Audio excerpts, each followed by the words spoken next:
Audio novel ke-123 Raja Pedang. Edisi 2151 hingga 2160. Ketika para penjaga di pintu melihat Su Ming dan pria lainnya berlutut untuk meminta maaf, mereka saling memandang dengan heran, lalu mensibir. Mereka ingin melihat berapa lama kedua pengkhianat ini bisa berlutut. Pemandangan ini langka, kita harus merekamnya dengan baik. Mereka mengeluarkan lempengan giok dan merekam kejadian ini dengan saksama. Kejadian ini bisa disebut sejarah. Ini adalah pertama kalinya mereka melihat orang yang tidak tahu malu seperti itu. Kejadian ini sangat berkesan. Beritahukan kepada keluarga dan temanmu untuk datang dan melihatnya. Ya, berbagi kebahagiaan memang lebih buruk daripada menikmatinya sendirian. Bagaimana mungkin kita bisa menyaksikan pemandangan yang begitu berharga sendirian? Beberapa orang tidak menyampaikan kata-kata mereka, tetapi mengucapkannya secara langsung. Ini tidak diragukan lagi seperti menaburkan garam pada luka Su Ming dan yang lainnya, tetapi mereka berdua hanya bisa berpura-pura tidak mendengarnya dan tidak berani mendapatkannya. Marah sama sekali.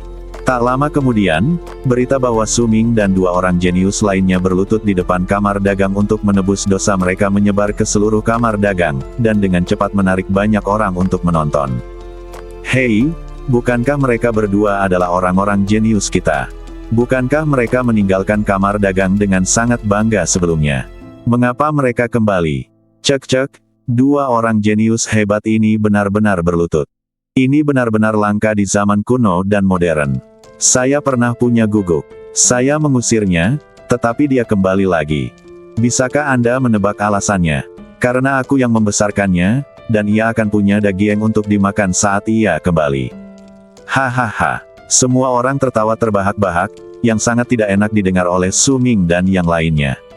Mereka sangat marah hingga menggertakkan gigi dan menggelengkan kepala. Ekspresi mereka sangat terdistorsi sehingga mereka hampir meringkuk bersama. Jangan menghina guguk seperti itu. Apakah kamu tidak memarahi guguk itu? Ya, aku bertindak terlalu jauh. Aku seharusnya tidak memarahi guguk itu. Rumput. Ketika Su Ming dan lelaki lainnya mendengar ini, mereka begitu marah hingga paru-paru mereka hampir meledak, dan darah mengalir keluar dari gigi mereka karena mengatupkan gigi mereka. Apakah Anda mengatakan mereka lebih buruk dari guguk? Mereka berdua ingin segera berdiri dan membunuh kutu kupret ini. Hei, bisakah kau membantuku melihat pedang ini? Itu adalah senjata sihir 5 elemen yang diberikan kepadaku oleh kamar dagang. Aku tidak tahu seberapa berbedanya dengan senjata sihir 5 elemen sebelumnya. Bisakah kau membantuku? Lihatlah. Kau juga punya pedang, tapi aku hanya punya 5 botol ramuan untuk menerobos alam surga, dan beberapa ratus batu roh hukum bermutu tinggi. Aku benar-benar iri padamu. Mendengarkan berbagai bualan terselubung mereka, Su Ming dan yang lainnya tidak dapat menahan diri untuk tidak menjadi marah. Di atas aula pertemuan, Ni Changming dan Su Tian menyaksikan semua ini. Presiden, apakah Anda ingin membubarkan mereka? Ni Changming mengerutkan kening saat mendengarkan lelucon mereka dan meminta instruksi kepada Su Tian. Mengapa membubarkan mereka? Su Tian berkata dengan tenang, meliriknya dan berkata, apakah kamu masih berbicara untuk mereka? Aku tidak berani.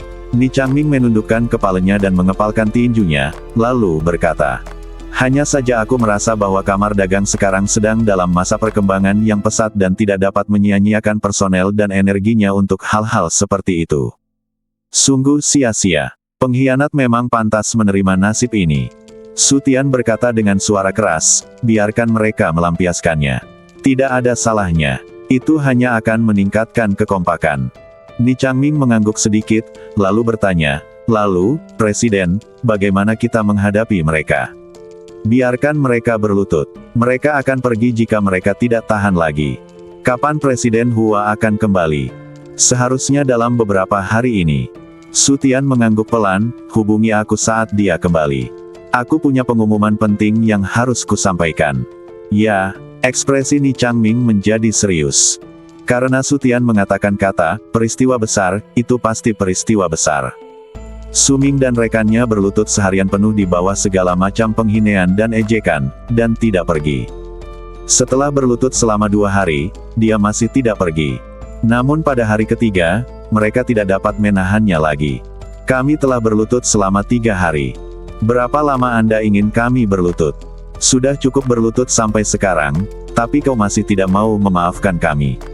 Kamar dagang Changlan. Persetan, ayo, apakah kita benar-benar meminta mereka melakukan ini? Kita pergi ke keluarga Ma dan menunggu sampai kita bergabung dengan Sekte Wuwang. Merekalah yang akan menyesalinya. Su Ming dan pria lainnya pergi dengan marah. Jika kamu tidak menginginkanku di sini, aku akan mencari tempat tinggal lain. Dengan kecepatan mereka menyia-nyiakannya, barang-barang kecil itu cepat atau lambat akan terbuang sia-sia. Mengapa pengawas bisa mendapatkan begitu banyak hal baik? Kamar dagang Changlan tidak akan bertahan lama. Ketika mereka tidak punya apapun untuk dibagikan, mereka akan dihancurkan. Tidak peduli seberapa keras mereka mengumpat, tidak akan ada yang peduli kepada mereka dan hanya mereka sendiri yang akan menyesalinya di kemudian hari. 2 hari kemudian, Su Tian akhirnya menerima berita kembalinya Hua Xinyu. Presiden Hua kembali. Di alam spiritual ruang dan waktu, Ni Changming dengan penuh semangat berjalan mendekati Su Tian yang sedang berlatih dan mengepalkan tinjunya. Su Tian berhenti berlatih, menggelengkan kepalanya sedikit, dan berdiri. Kecepatan aliran waktu hanya 1 hingga 10, dan energi spiritualnya tidak cukup kuat. Di alam spiritual ruang dan waktu seperti ini, mustahil untuk mengolah apapun. Orang kuat dalam waktu singkat. Akan sangat hebat jika kita dapat memulihkan alam spiritual ruang waktu itu. Sebelum memasuki tanah para dewa kuno, ia memperoleh domain spiritual ruang waktu di mana laju aliran waktu 50 kali lebih cepat. Jika itu bisa diperbaiki, ia akan mampu mengolah sejumlah besar orang kuat untuk kamar dagang. Dan juga menguntungkan budidayanya sendiri. Alam spiritual ruang waktu 50 kali lipat adalah eksistensi teratas di seluruh langit. Selama diperbaiki dengan baik, itu akan cukup untuk mendirikan sekte. Setelah meninggalkan alam roh ruang waktu, saya bertemu Hua Xinyu di aula pertemuan. Presiden melihat ke arah Hua Xinyu, dia melihat bahwa penampilannya tidak berubah, dia masih sangat cantik, tetapi ada kelelahan di matanya. Su Tian mendesah dalam hatinya. Presiden Hua, terima kasih atas kerja keras Anda selama periode ini. Sudah menjadi kewajiban saya untuk setia dan bertanggung jawab kepada kamar dagang. Hua Xinyu tidak mau menerima pujian atas hal itu, dia juga tidak merasa telah memberikan banyak kontribusi. Dia bahkan menyalahkan dirinya sendiri atas ketidakmampuan kamar dagang untuk berkembang pesat. Tianjiang, Presiden, saya telah mencapai kesepakatan dengan keluarga Wu. Selama 5 tahun ke depan, kamar dagang kita akan mengutamakan bisnis. Begitu Su Tian menduduki kursi ketua, Hua Xinyu melaporkan kabar baik itu. Kerja keras Presiden Hua tidak sia-sia. Ini adalah pencapaian yang luar biasa. Su Tian tentu saja meremehkan bisnis keluarga baru, tetapi kontribusi Hua Xinyu tidak boleh dikubur, jadi dia tetap memujinya. Tetapi Presiden Hua, mitra kita di masa depan bukanlah keluarga-keluarga baru ini. Hua Xinyu mengerutkan kening. Jika bukan keluarga baru, dengan siapa lagi dia bisa bekerja sama? Kalau ada kekuatan lain, mereka tidak akan bekerja sama dengan kamar dagang mereka. Presiden Hua, ini yang diberikan Presiden kepada kamar dagang. Ni Changming tersenyum misterius, mengeluarkan cincin penyimpanan dan menyerahkannya kepada Hua Xinyu. Hua Xinyu masih tidak tahu menahu tentang besarnya jumlah harta yang diberikan Su Tian ke kamar dagang, hanya untuk memberinya kejutan. Ni Changming sudah bisa membayangkan seperti apa ekspresi Hua Xinyu saat dia melihat sejumlah besar harta di dalam cincin penyimpanan. Hua Xinyu mengambil cincin penyimpanan itu dengan tatapan bingung, dan mengamatinya dengan indera spiritualnya. Sama seperti yang dilakukan Ni Changming sebelumnya, dia tersentak kaget. Begitu banyak harta karun. Setelah sekian lama, dia menatap Su Tian dengan ngeri. Barang-barang di dalam cincin penyimpanan ini lebih banyak dari yang bisa diperoleh kamar dagang dalam 100 tahun. Presiden Hua, jika kita menggunakan benda-benda ini untuk pengembangan kamar dagang, kita seharusnya dapat mengembangkan kamar dagang menjadi kamar dagang kelas 2 di Tianjiang dalam waktu singkat, bukan? Su Tian tanyanya sambil tersenyum tipis. Hua Xinyu menarik napas dalam-dalam, memaksa dirinya untuk tenang, dan mengangguk dengan berat. Aku bisa melakukannya. Tetapi saya telah memutuskan untuk tidak lagi melanjutkan jalur bisnis. Kamar dagang akan mengalami transformasi besar. Perubahan besar. Apa yang berubah? Hua Xinyu dan yang lainnya melihat wajah Su Tian berubah dan mereka mulai merasa gelisah. Bahkan jika kekayaan besar diberikan kepada kamar dagang, itu hanya akan membuat mereka kaya, tetapi tidak cukup kuat. Yang terpenting sekarang adalah menemukan cara untuk meningkatkan kekuatan mereka sesegera mungkin, daripada berjuang keras. Jika terjadi kesalahan, kamar dagang akan mudah hancur. Diusir kembali ke wilayah itu akan dianggap hal yang baik. Satu-satunya hal yang perlu dikhawatirkan adalah kamar dagang itu akan hancur total. Presiden ini telah memutuskan bahwa mulai hari ini dan seterusnya, kamar dagang tidak akan lagi mengikuti rute pedagang keliling, tetapi akan membuka pintunya untuk merekrut murid dan mendirikan gedung Changlan. Su Tian berbicara dengan keras. Markas besar Guguk adalah gedung Xi Jing betul. Kalau begitu dia akan membangun gedung Changlan. Hancurkan menara Bauhinia dan Guguk menjadi debu. Hua Xinyu dan yang lainnya menghela napas lega ketika mendengar ini, tetapi mereka masih khawatir dalam hati mereka. Kamar dagang selalu didasarkan pada bisnis, dan jika berubah secara gegabah, pasti akan menghadapi banyak masalah. Presiden, meskipun kamar dagang telah mengumpulkan banyak pengalaman dalam melatih murid, masih banyak hal yang kurang untuk mendirikan sebuah sekte.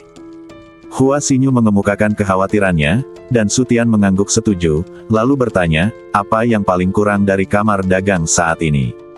Pertama, itu adalah tempat yang berharga untuk bercocok tanam. Alam roh ruang waktu Tianjiang pada dasarnya telah dibagi. Bahkan keluarga baru yang bekerja sama dengan kita hanya memiliki alam roh ruang waktu dengan rasio waktu 20 kali. Sejauh ini, kita hanya memiliki alam roh ruang waktu tingkat rendah dengan rasio waktu 20 kali. Rasio 10 kali, itu bukan masalah. Su Tian berbicara dengan tegas, menghilangkan masalah pertama yang disebutkan Hua Xinyu. Akan segera ada domain spiritual ruang waktu dengan rasio waktu 50 kali untuk Anda praktikkan. Berapa kali lipatnya? Ekspresi Hua Xinyu dan yang lainnya berubah dengan cepat dan berlebihan, dan mereka tidak dapat mempercayai telinga mereka.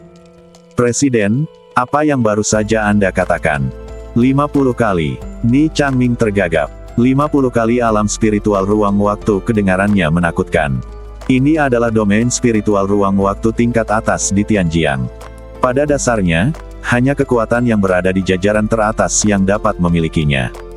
Su Tian memasuki Tianjiang pada waktu yang hampir bersamaan dengan mereka. Meskipun petualangannya hebat, ada sama sekali tidak ada alasan baginya untuk mengambil alih ranah spiritual tingkat atas seperti itu. Ranah spiritual ruang dan waktu. Kau benar mendengarnya, 50 kali. Melihat Su Tian yang percaya diri, Ni Changming dan yang lainnya menelan ludah mereka, masih tidak dapat mempercayainya. Su Tian tidak banyak bicara. Kata-kata saja tidak cukup. Jika saatnya tiba, biarkan mereka melihatnya dengan mata kepala sendiri, dan mereka akan tahu itu benar. Apa pertanyaan kedua?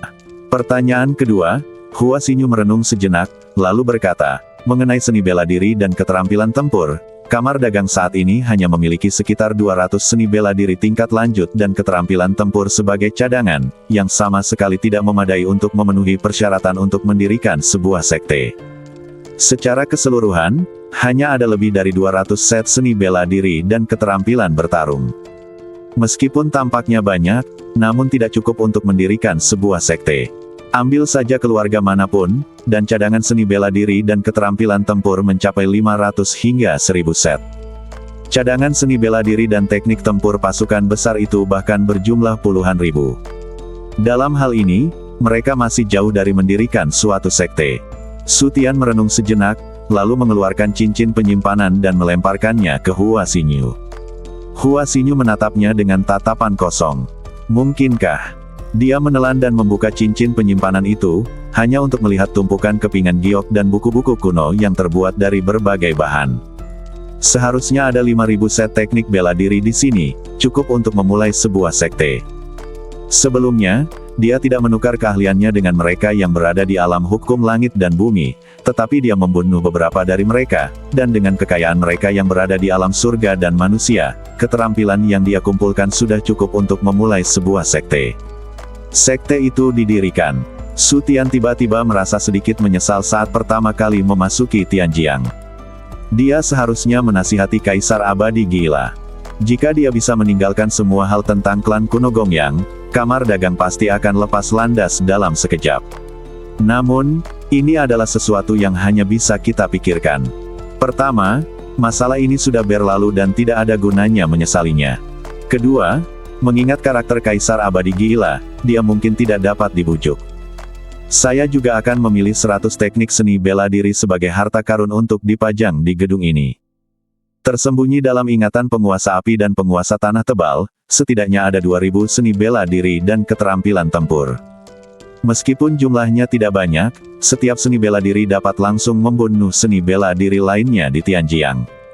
Namun, energinya terbatas, dan ada terlalu banyak hal yang harus dilakukan.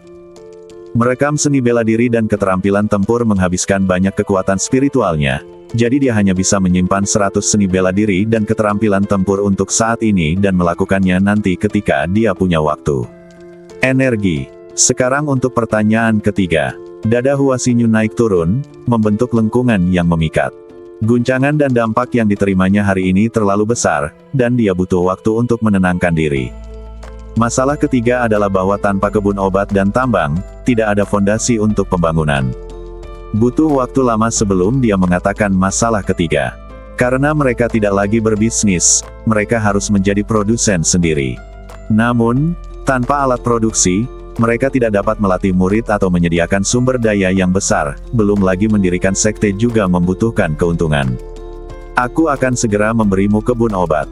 Hua Xinyu dan yang lainnya tidak terlalu terkejut dengan kata-kata Su Tian. Kebun obat itu seperti alam spiritual ruang waktu. Tidak akan banyak gunanya jika rasio pertumbuhannya tidak cukup.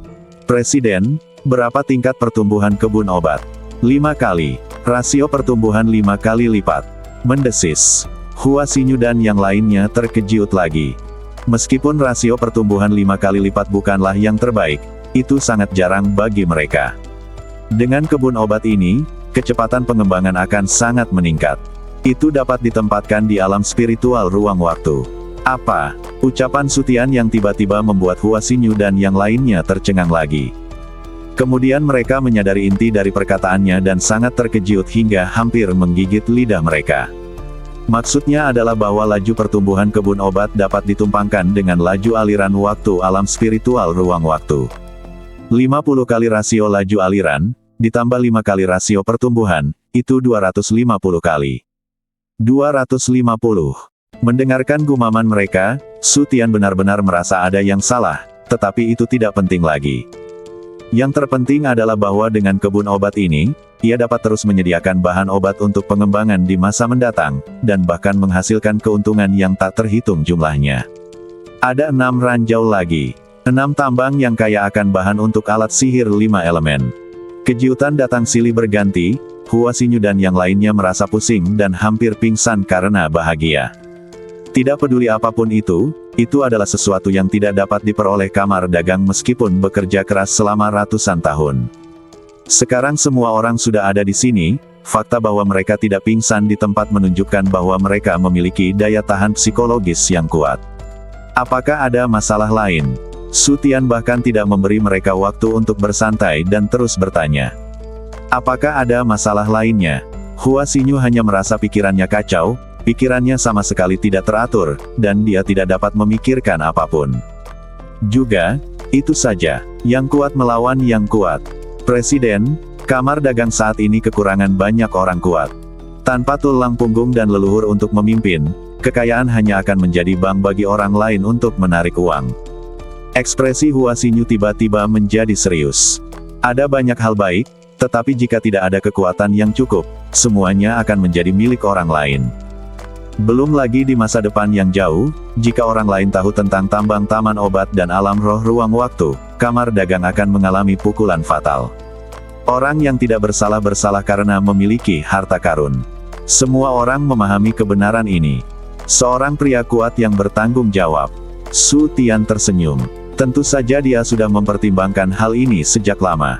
Ni Changming dan Deng Surong juga tampak serius. Mereka memiliki banyak hal baik, tetapi mereka tidak memiliki kekuatan untuk melindunginya. Tanpa orang yang kuat, apalagi menjadi lebih kuat, mereka akan segera menjadi milik orang lain. Hal-hal di dia, lihat, apa ini? Su Tian membalikkan tangannya, mengambil sebutir pasir putih, membungkusnya dengan kekuatan spiritual, lalu mengapungkannya di depan Hua Xinyu dan yang lainnya. Melihat butiran pasir putih ini, Hua Xinyu dan 3 orang lainnya mempelajarinya untuk waktu yang lama tetapi tetap tidak dapat menemukan apa itu. Melihat mereka menggelengkan kepala karena bingung, mata Sutian berkilat kaget, tetapi dia segera melupakannya.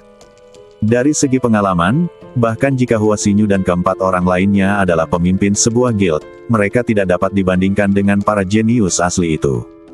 Dari pasukan besar, mereka tidak dapat mengenali makhluk abadi.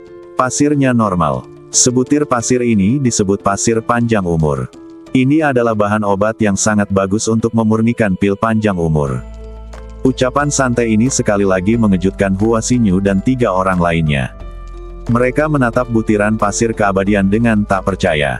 Butiran pasir sekecil itu bisa jadi tak ternilai harganya. Ketika mereka tiba di Tianjiang, pengalaman terbesar mereka adalah bahwa rentang hidup mereka tidak cukup.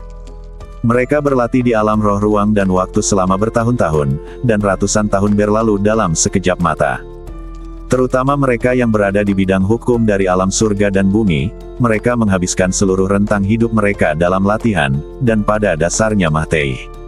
Sampai pada intinya, tujuan dari kultivasi adalah untuk mengejar keabadian, tetapi semakin banyak Anda berkultivasi, semakin jauh Anda dari keabadian, dan semakin besar keinginan Anda. Mereka dapat membayangkan betapa menggodanya sebutir pasir keabadian ini. Presiden, apakah Anda ingin menggunakan pasir keabadian untuk menarik orang-orang kuat untuk menetap di sini? Hua Xinyu dengan cepat menebak tujuan Sutian dan bertanya. Sutian mengangguk, tetapi Hua Xinyu tampak malu. Presiden, pasir abadi tidak bisa digunakan secara langsung, kan? Memurnikan ramuan itu tidak hanya memakan waktu dan tenaga, tetapi juga gagal menarik orang-orang kuat. Belum lagi sulitnya memurnikan ramuan untuk umur panjang, meskipun sudah dimurnikan, bisakah kita menarik orang kuat hanya dengan satu ramuan ini?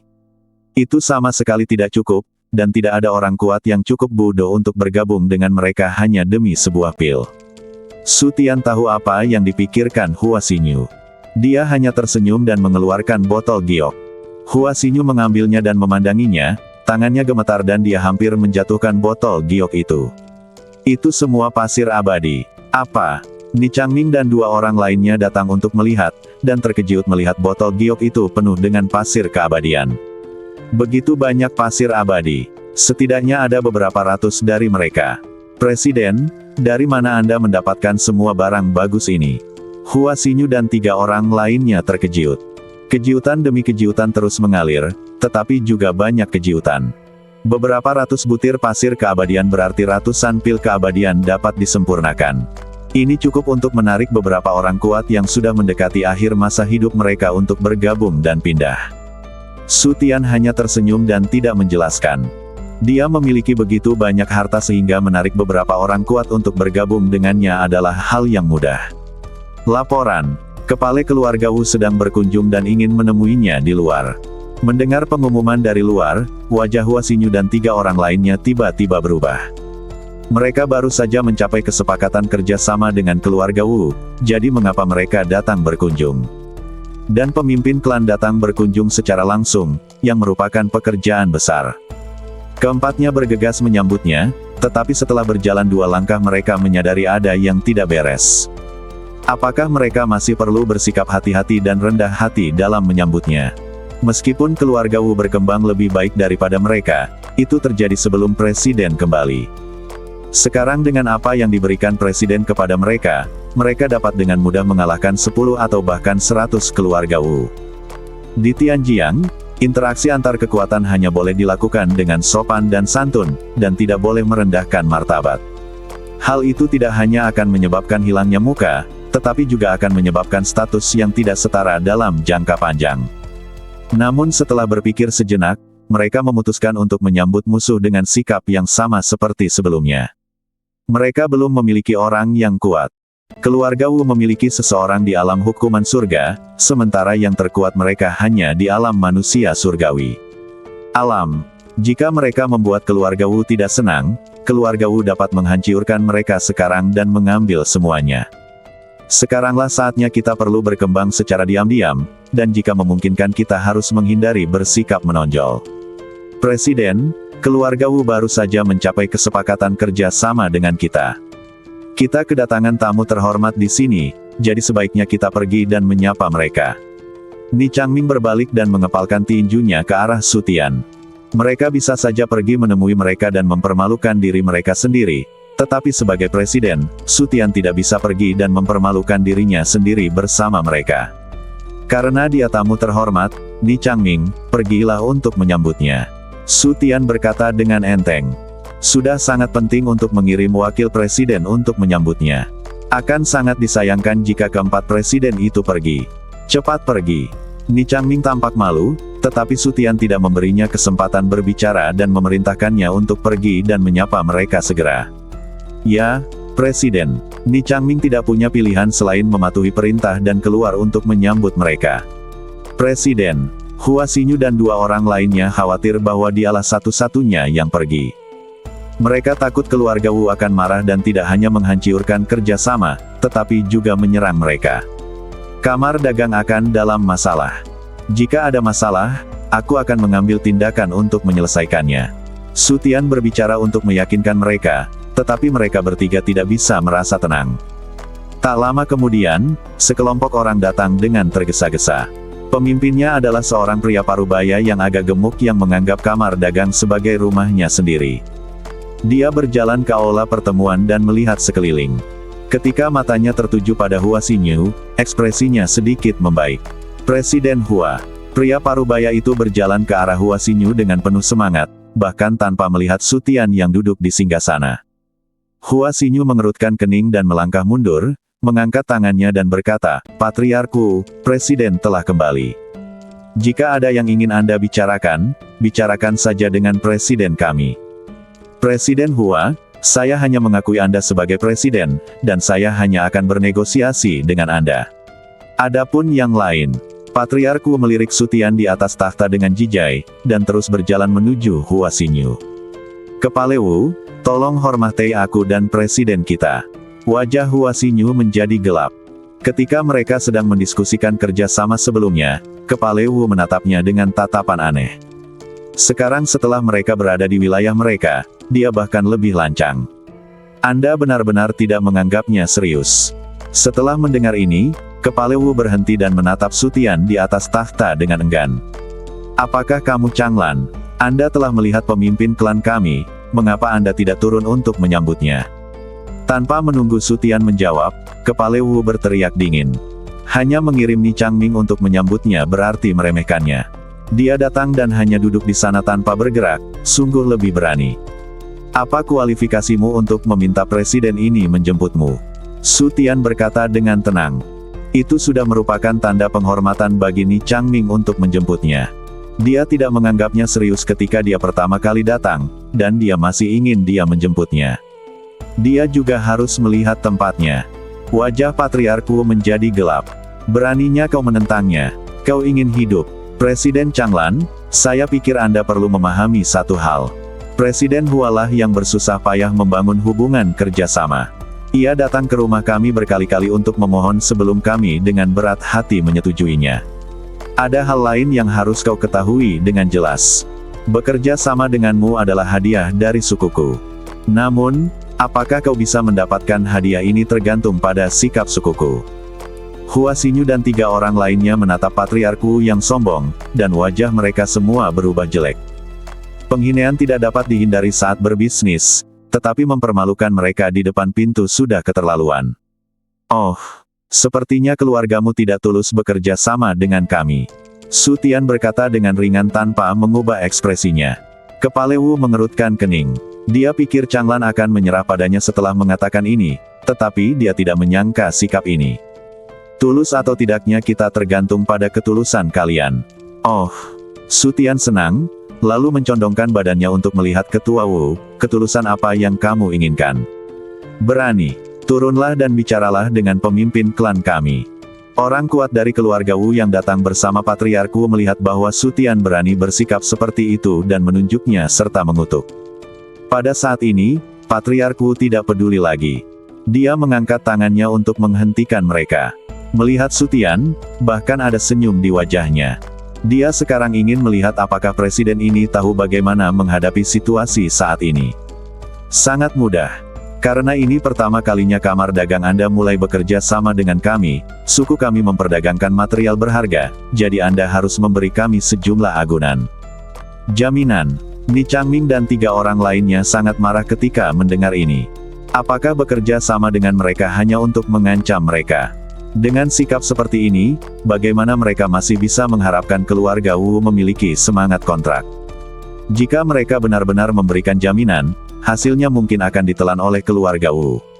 Agunan apa? Su Tian bertanya dengan tenang, dan mustahil untuk mengungkapkan emosinya saat ini. Bisa berupa benda yang bisa dipakai atau orang, kata patriarku sambil menoleh ke arah Hua Xinyu, wajah jeleknya terlihat jelas saat ini. Jika Presiden Hua bersedia mengunjungi suku kami, kerjasama antara suku kami dan kamar dagang Anda akan sangat lancar, dan kami bahkan dapat mempertimbangkan untuk memperpanjang jangka waktu kerjasama. Masa kerjasama 5 tahun diperoleh berkat kunjungan berulang Hua Xinyu dan sikapnya yang rendah hati. Namun, masa kerjasama yang singkat ini, ditambah dengan persyaratan kerjasama yang keras, tidak menghasilkan banyak keuntungan sama sekali. Apa yang dikatakan patriarku sebelumnya tidak salah. Keluarga merekalah yang memberi makan kamar dagang Changlan. Bahkan jika mereka tidak kenyang, mereka tidak akan mati kelaparan. Memperpanjang masa kerja sama merupakan godaan besar bagi kamar dagang. Keluarga Wu sekarang berada dalam masa perkembangan yang pesat, dan pertukaran perdagangan harus sangat erat. Selama masa kerja sama cukup lama, mereka dapat memperoleh manfaat dari keluarga Wu. Di mata keluarga Wu, ini adalah syarat yang tidak dapat ditolak. Bahkan jika kamar dagang Changlan keras kepala dan Hua Xinyu suci, dia harus menundukkan kepalanya. Wajah Hua Xinyu menjadi sangat jelek. Apakah mereka akan menyandera dia? Saya khawatir itu tidak sesederhana menjadi sandera. Penuh kebencian, keluarga Wu sudah bertindak terlalu jauh. Ni Changming dan 2 orang lainnya begitu marah hingga gigi mereka bergemeletuk. Amarah mereka telah membawa mereka ke ambang kehancuran. Mereka sekarang mengerti bahwa keluarga Wu setuju untuk bekerja sama hanya untuk memancing mereka agar memakan umpan dan meninggalkan mereka tanpa jalan keluar. Tujuan Hua Xinyu sudah jelas. Jika mereka tidak setuju, bahkan jika keluarga Wu tidak mengambil tindakan, mereka dapat mengumumkan kepada publik bahwa merekalah yang pertama kali melanggar kontrak, dan reputasi kamar dagang akan anjlok. Yang terpenting bagi sebuah kamar dagang untuk berkembang adalah reputasinya, apalagi jika masih dalam tahap pengembangan, yang lebih fatal lagi. Tetapi jika dia setuju, kepolosan Hua Xinyu pasti akan ternoda, dan kamar dagang tidak hanya akan kehilangan muka, tetapi juga menjadi guguk liar. Namun, menghadapi ancaman dari kepala Wu, mereka hanya bisa marah dan tidak punya pilihan lain. Mereka tidak cukup kuat, apalagi melawan. Mereka bahkan tidak punya kualifikasi untuk berbicara. Bagaimana menurutmu, Presiden Changlan? Patriarku menatap Su Tian dengan puas, berpikir bahwa dia telah menguasai kamar dagang Changlan dan Hua Xinyu. Mereka menginginkannya sebagai pribadi dan juga kamar dagang. Keluarga Wu mengandalkan apa yang dapat mereka lakukan untuk mendapatkan pijakan dan berkembang pesat di Tianjiang, yaitu menemukan cara untuk menelan kekuatan yang lebih kecil. Tidak masalah. Nada bicara Su Tian menjadi dingin. Awalnya dia ingin melihat trik apa yang bisa dimainkan keluarga Wu, tetapi dengan memusatkan perhatiannya pada Hua Xinyu, dia melanggar zona terlarangnya. Berani. Pemimpin klan mengundang Presiden Hua untuk menjadi tamunya. Dia sangat menghargai kamar dagang Changlan Anda. Beraninya Anda bersikap begitu lancang. Changlan, jangan tak tahu malu. Kali ini, orang kuat dari keluarga Wu mengutuk kepala keluarga Wu tanpa henti. Dia memberimu muka sebelumnya, tetapi jika kamu tidak melanjutkan, kamu hanya akan dimarahi. Dimarahi itu baru permulaan. Jika ketua Changlan tidak setuju ketua Hua mengunjungi klan kita, tidak apa-apa, kalau begitu mari kita ubah jaminannya. Setelah mereka selesai memarahi ketua Wu, dia mengubah nada bicaranya dan bersikap seolah-olah masih ada ruang untuk negosiasi. Su Tian tidak berbicara, tetapi menunggu dengan mata dingin kata-kata kepala Wu selanjutnya. Presiden Changlan, jangan bilang kami menindasmu. Klan kami benar-benar memberimu kesempatan. Pemimpin klan Wu berkata dengan nada sinis, sambil mengangkat satu jari. Hanya dibutuhkan 1000 esensi spiritual hukum. Bukankah itu permintaan yang tinggi? Belum tinggi. Ni Changming dan 3 orang lainnya menjadi marah lagi, dan mereka masih berani mengatakan bahwa permintaan ini tidak tinggi. Jika Anda memiliki kemampuan, mengapa Anda, keluarga Wu, tidak mengeluarkan 1000 esensi hukum dan mencobanya? Bisa, Presiden. Mendengar persetujuan Su Tian, Hua Xinyu dan 3 orang lainnya menjadi cemas. Wajar saja jika mengambil beberapa lusin atau 100 esensi hukum, tetapi siapapun dapat melihat bahwa mengambil begitu banyak esensi hukum adalah hal yang tidak normal. Ini berarti mengekspos sumber daya keuangan yang kaya. Kamar dagang. Ini akan menyebabkan masalah yang tak berkesudahan. Su Tian mengabaikan mereka dan dengan tegas memberikan 1000 esensi hukum kepada Kepala Wu. Energi spiritual yang kaya langsung memenuhi aula pertemuan.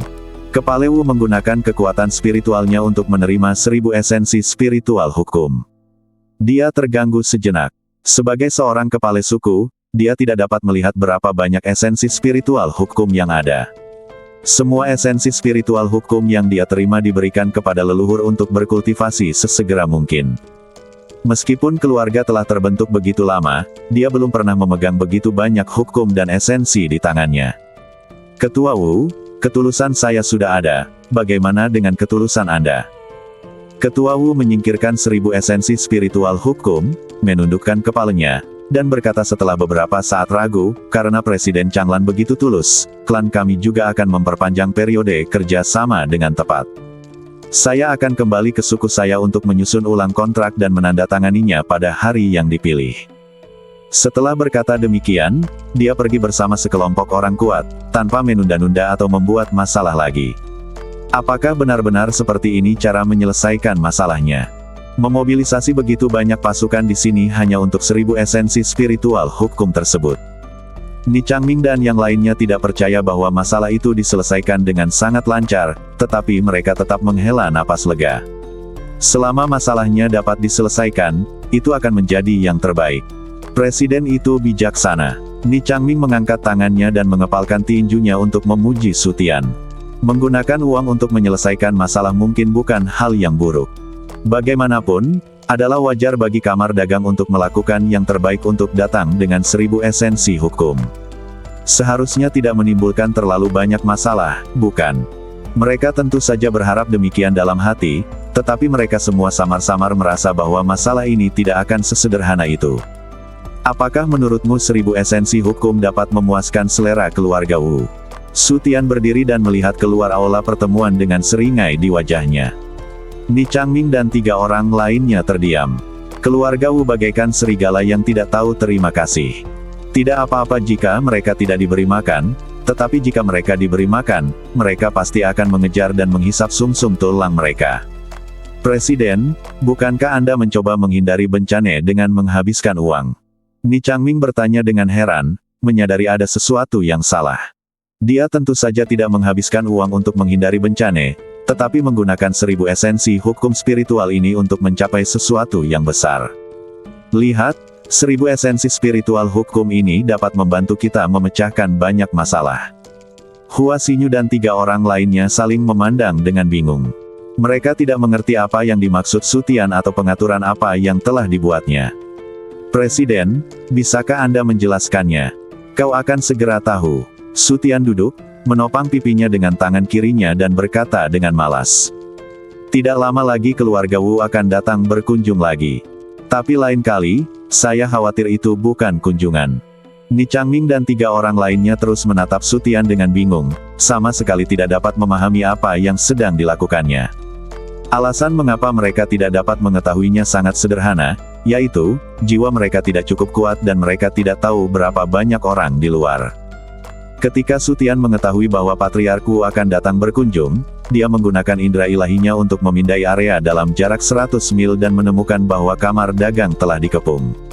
Dan jelas siapa saja orang-orang yang mengelilingi kamar dagang itu. Patriarku memimpin anak buahnya untuk meninggalkan kamar dagang dengan tergesa-gesa dan berhenti ketika mereka berada 100 mil jauhnya. Dia melihat ke belakang dengan waspada, dan setelah memastikan tidak ada yang mengikuti mereka, dia mengeluarkan selembar batu giok untuk mengirim pesan. Swiss, Swiss, Swiss. Sesaat kemudian, ratusan orang terbang ke arah mereka dan tiba di depannya dalam waktu singkat. Kepala Wu memandang pria di depannya yang berjubah hitam, dan ekspresinya menjadi penuh hormat. Leluhur, ini adalah 1000 esensi spiritual hukum yang diberikan Changlan kepadaku. Itu pasti nyata. Sepasang tangan setipis pohon mahtai terentang dari bawah jubah hitam, mengambil intisari hukum, menarik napas dalam-dalam, dan ada kegembiraan dalam suara napas. Energi spiritual hakikat hukum dapat mendatangkan kepuasan luar biasa hanya dengan menarik napas saja. Apakah beritanya sudah diblokir? Nenek moyang telah diblokir. Pria berjubah hitam itu mengesampingkan esensi hukum dan mengangguk sedikit. Kalau begitu mari kita bertarung dengan cepat dan tegas. Ya. Kepala Wu mengepalkan tangannya dengan hikmat, menegakkan punggungnya, menatap ratusan orang, melambaikan tangannya dan berteriak, serang. Hancurkan kamar dagang Changlan secepat mungkin. Ya. Orang-orang kuat keluarga Wu segera bubar dan memanggil anggota klan mereka untuk melancarkan pengepungan. Leluhur, kita kaya kali ini. Patriark Wu berbalik dan melihat ke arah kamar dagang Changlan, matanya dipenuhi dengan kegembiraan yang besar. Pria berjubah hitam itu mengangguk. Orang bisa dengan jelas merasakan kegembiraannya, yang bahkan tidak bisa ditahan oleh jubah hitam itu. Dengan benda-benda itu, aku akan mempunyai kesempatan untuk menerobos alam surga dan bumi. Kalau begitu, selamat kepada leluhur terlebih dahulu. Patriark Wu membungkuk dan memuji. Ia mencoba untuk mencium leluhur, tetapi ia juga berpikir demikian dalam hatinya.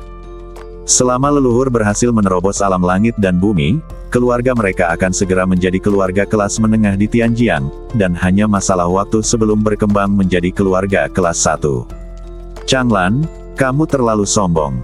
Mereka tidak pernah menyangka akan ada orang dari pihak kita di kamar dagang.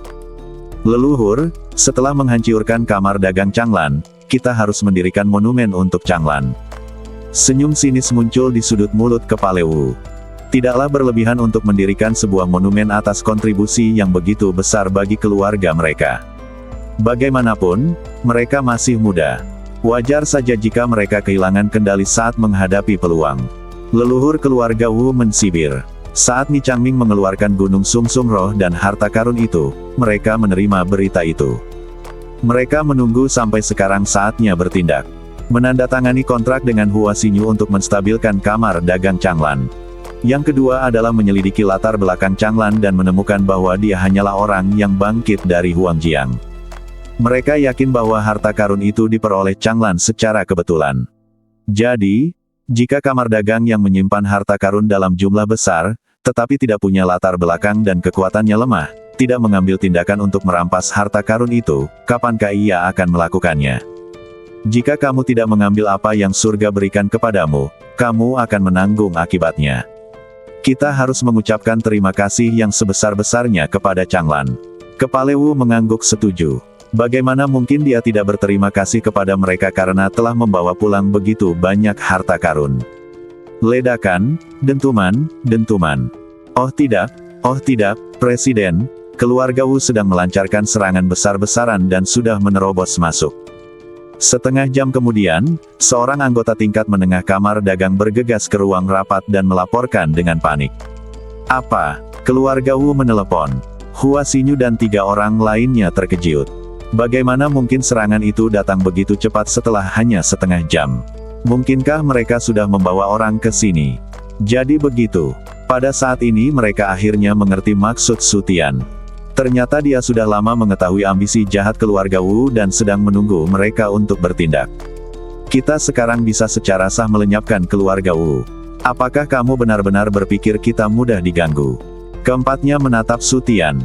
Mereka sama sekali tidak panik karena kamar dagang tidak sekuat keluarga Wu, karena mereka tahu bahwa Su Tian pasti punya cara untuk menyingkirkan keluarga Wu. Kirim orang untuk bertarung terlebih dahulu, kata Ni Changming kepada manajer tingkat menengah, memberi waktu bagi presiden untuk bersiap. Wakil presiden, kami telah menerima tantangan itu. Mereka semua menelepon. Apakah kamu tidak mendengar dengan jelas apa yang dikatakannya? Katanya panggilan masuk, bukan panggilan selesai. Apa? Ni Changming dan 3 orang lainnya tiba-tiba menoleh untuk menatapnya, wajah mereka penuh dengan ketidakpercayaan. Tidak ada waktu untuk mengaktifkan formasi. Banyak sekali jumlah kita, bagaimana mereka bisa masuk secepat itu? Kekuatan mereka tidak sebaik keluarga Wu, tetapi mereka tidak terbuat dari tanah liat. Tidak mungkin keluarga Wu bisa menerobos dengan cepat. Formasi itu tidak diaktifkan, dan orang yang bertanggung jawab atas formasi itu terbunuh. Manajer tingkat menengah berkata dengan penuh kebencian, ada pengkhianat di kamar dagang. Dia secara langsung membiarkan keluarga Wu masuk dan bahkan membantu keluarga Wu. Keluarga membunuh kita. Apa katamu? Ni Changming dan 3 orang lainnya sangat marah. Ada begitu banyak pengkhianat di kamar dagang. Kita baru saja memberi penghargaan kepada mereka, dan mereka mengkhianati kamar dagang. Seberapa besar keuntungan yang diberikan keluarga Wu kepada mereka? Keempatnya sangat marah, tetapi tidak ada gunanya marah atau membenci sekarang. Yang terpenting adalah bagaimana mengalahkan keluarga Wu. Presiden, tolong bertindak cepat. Ni Changming dengan cepat mengepalkan tangannya ke arah Su Tian dan berkata, jika kamu tidak mengambil tindakan, kamar dagang akan tamat. Apakah aku perlu mengambil tindakan? Su Tian bertanya balik, yang membuat Ni Changming bingung. Apakah kamu tidak punya rencana? Jika Anda tidak mengambil tindakan, siapa lagi yang akan melakukannya? Aku mendongak dan melihat sekeliling. Mungkinkah mereka telah mengundang seorang ahli untuk mengambil alih? Su Tian menatap Ni Changming tanpa berkata apa-apa. Dia memiliki harta karun itu tetapi tidak tahu bagaimana menggunakannya.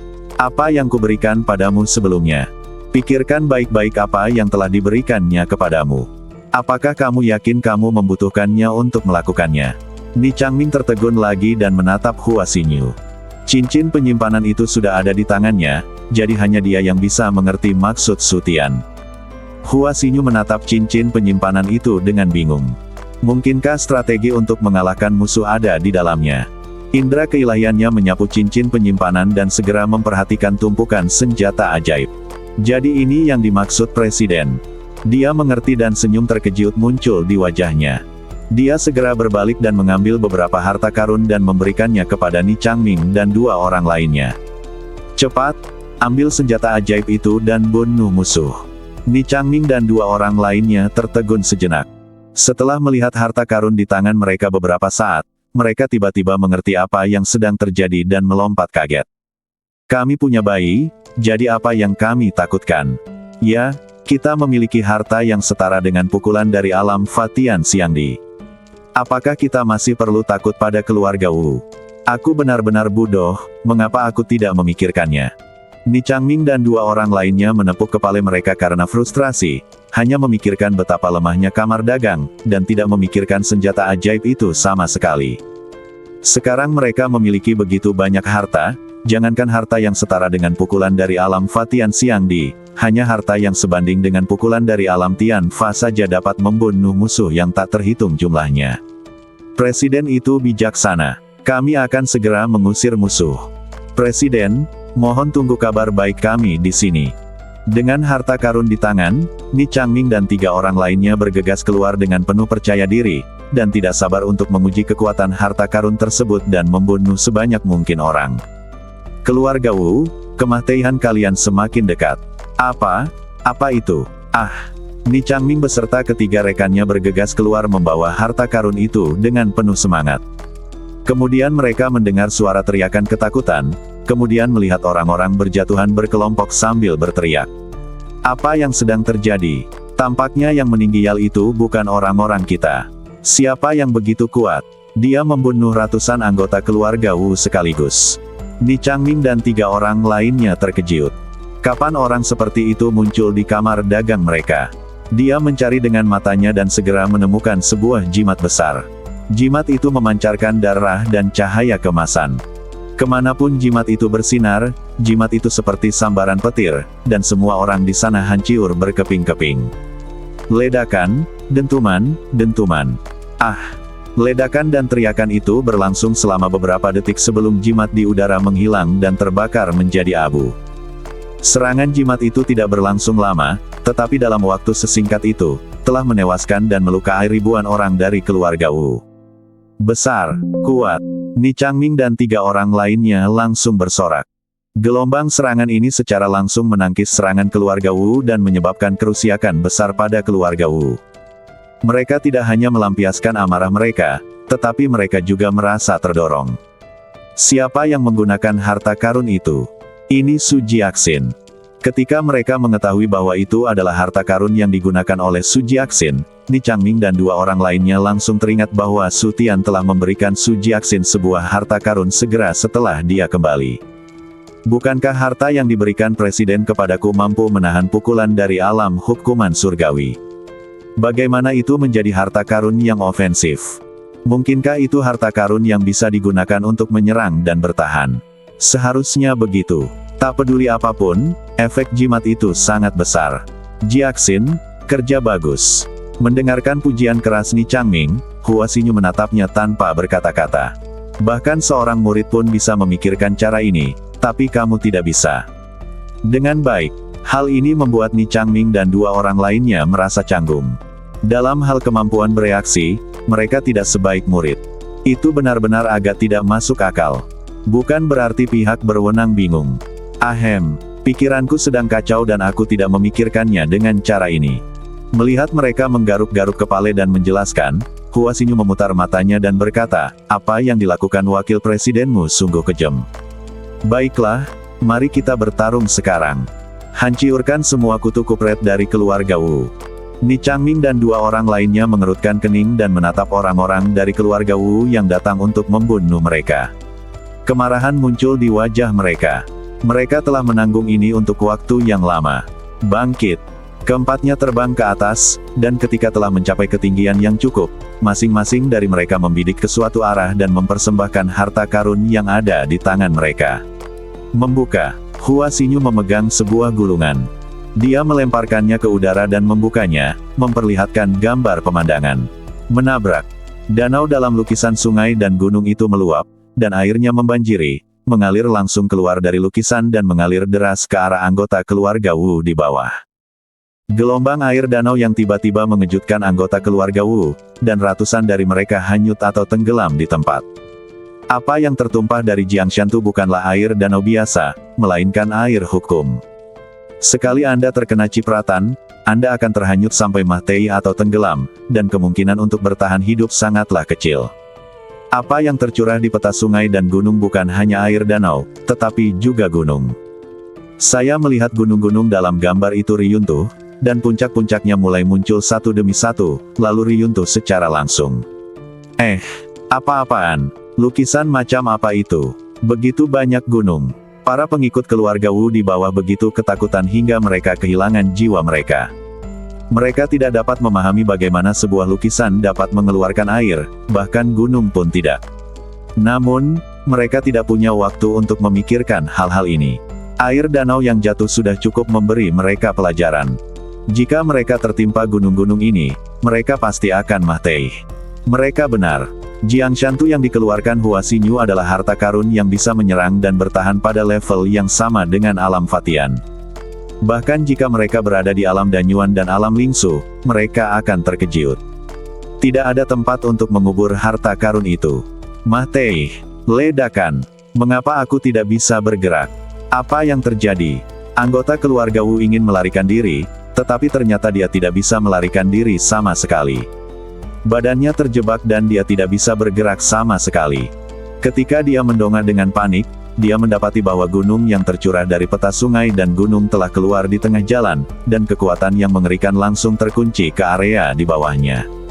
Sudah berakhir, tak ada jalan keluar. Semuanya sudah berakhir sekarang. Mereka langsung menyadari bahwa mereka berlari terlalu lambat. Selama gunung itu muncul di tengah jalan, gunung itu akan menjebak sisi ini dan mereka bahkan tidak akan punya kesempatan untuk berlari. Namun, tidak ada gunanya menyesalinya sekarang. Hanya ada satu hasil yang akan terjadi selanjutnya, yaitu kematian. Kasihanilah aku salah, ampuni nyaweku. Tunjukkan belas kasihan, aku tidak akan berani melakukannya lagi. Semua anggota keluarga Wu di daerah ini ketakutan dan memohon belas kasihan dengan putus asa. Namun, kecepatan jatuhnya gunung itu tidak melambat karena permohonan belas kasihan mereka, tetapi malah bertambah cepat. Ledakan. Puluhan gunung riyuntuh, menimbulkan kehancuran yang tak diragukan lagi mengguncang bumi, bahkan angkasa pun ikut berguncang. Harus kukatakan, anak-anak keluarga Wu benar-benar tangguh. Jika mereka tertimpa gunung, mereka akan berteriak bahkan jika seorang guru dari alam hukum surgawi dan didatang, tetapi mereka bahkan tidak berteriak. Di sisi lain, harta yang dikorbankan Ni Changming adalah pena emas, mirip dengan pena hakim, tetapi jauh lebih kuat daripada pena hakim sebelumnya. Setiap kali dia menulis, darah akan muncul, dan satu goresan dapat membunuh seseorang. Dengan goresan ringan pena emas, sebuah karakter yang bersinar dengan cahaya keemasan terbang ke arah murid-murid keluarga Wu di bawah.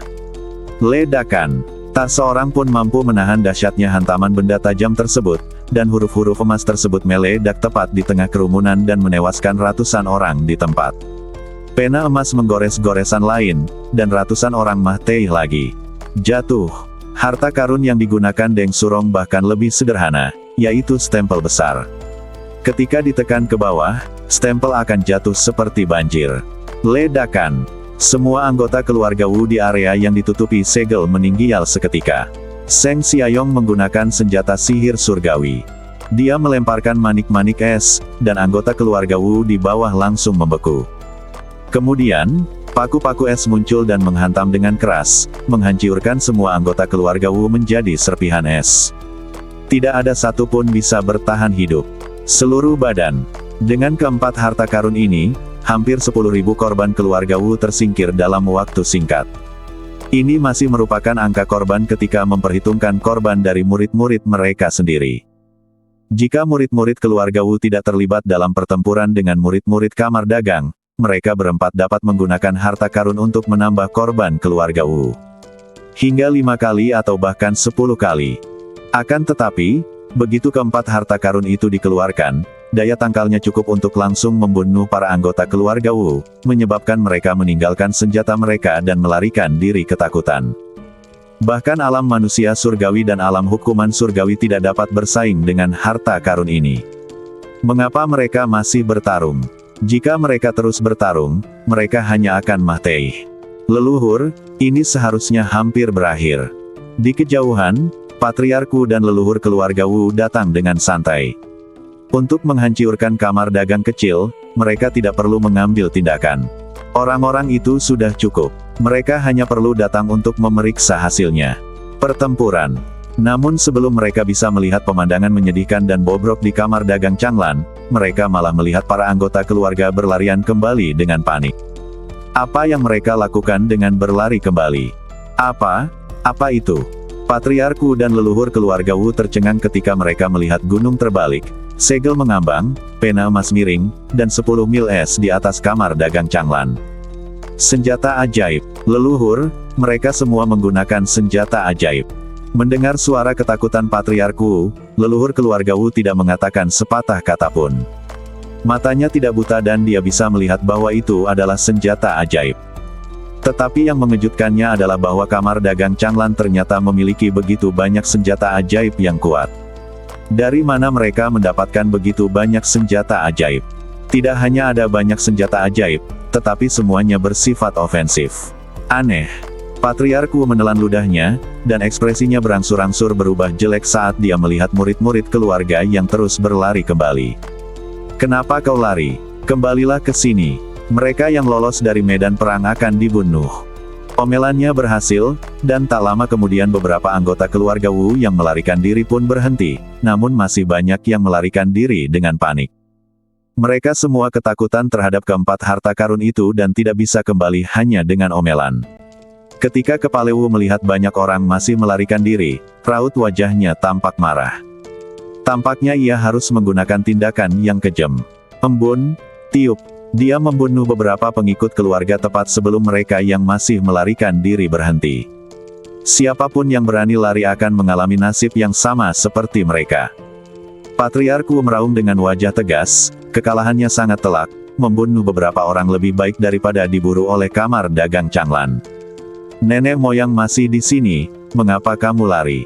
Kamar dagang Changlan yang kecil hanya memiliki sedikit harta. Begitu mereka menghabiskan semua harta, mereka akan menjadi seperti ikan di talenan. Anggota keluarga Wu menelan ludah mereka. Kata-kata sang patriark menekan rasa takut di hati mereka dan sedikit menenangkan mereka. Kepala Wu menatap mereka dengan anggun lalu berbalik menatap sang leluhur. Leluhur, apa yang harus kita lakukan? Dia berhasil menenangkan anggota klannya, tetapi dia sendiri panik. Baru saja, seorang pemimpin tingkat menengah melaporkan korban kepadanya, dan jumlah korban meninggal hampir 10.000 orang sungguh mengejutkan. Demi mengambil alih kamar dagang Changlan dengan kuat, dia membawa pasukan elit bersamanya. Kematian begitu banyak orang sekaligus merupakan pukulan berat bagi keluarga. Justru karena begitu banyak orang yang terbunuh dan terluka, mereka harus menghancurkan kamar dagang Changlan. Jika tidak, kekuatan keluarga akan sangat berkurang dan mereka akan menjadi sepotong daging di mulut orang lain. Jangan terburu-buru menyerang, habisi harta mereka terlebih dahulu. Leluhur keluarga Wu juga menyadari bahwa dengan begitu banyak korban, pertempuran ini harus dimenangkan, tetapi lawan memegang 4 harta, jadi dia tidak berani maju, jadi dia hanya bisa menunggu kamar dagang Changlan. Mari kita bicarakan hal itu setelah harta karun itu tidak lagi berguna. Berapa banyak harta yang mereka miliki? Jumlah harta karun sangat penting baginya dan secara langsung memengaruhi hasil pertempuran. Jika harta karun terlalu banyak, ia harus mencari cara lain. Leluhur, tidak ada informasi khusus tentang aspek ini. Kepala Wu melaporkan dengan wajah cemberut, tetapi harta yang mereka gunakan semuanya cukup kuat untuk menyaingi yang kuat di hukum alam langit dan bumi, yang menyebabkan kerusakan besar pada kita. Menurut perkiraanku, mereka pasti tidak akan mampu memproduksi banyak senjata ajaib ini.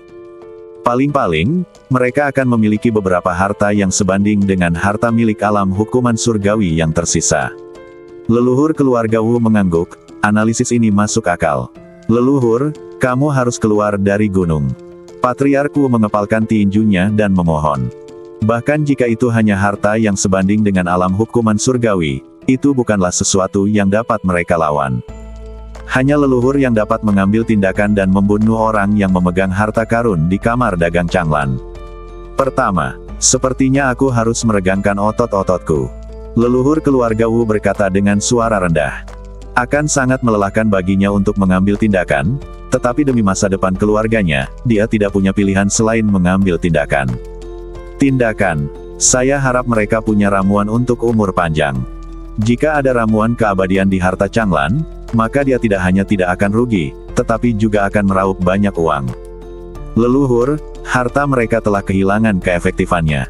Setelah menunggu beberapa saat, Kepala Wu melihat gunung-gunung yang terbalik, segel yang mengambang, pena emas yang miring, dan es sejauh 10 mil semuanya menghilang, dan dia segera berkata kepada leluhur. Semua orang di alam hukuman surga, ikuti aku ke medan perang. Dengan teriakan keras, 3 orang tua terbang mendekat. Ini adalah aset terakhir keluarga Wu mereka. Total ada 4 orang di alam hukuman surgawi. Jika mereka semua pergi berperang, itu berarti mereka benar-benar akan bertarung sampai akhir. Kematian dengan kamar dagang Changlan. Saat leluhur keluarga Wu mengangkat tangannya dan melambai, dia dan ketiga orang itu menghilang dari tempat itu. Hati-hati.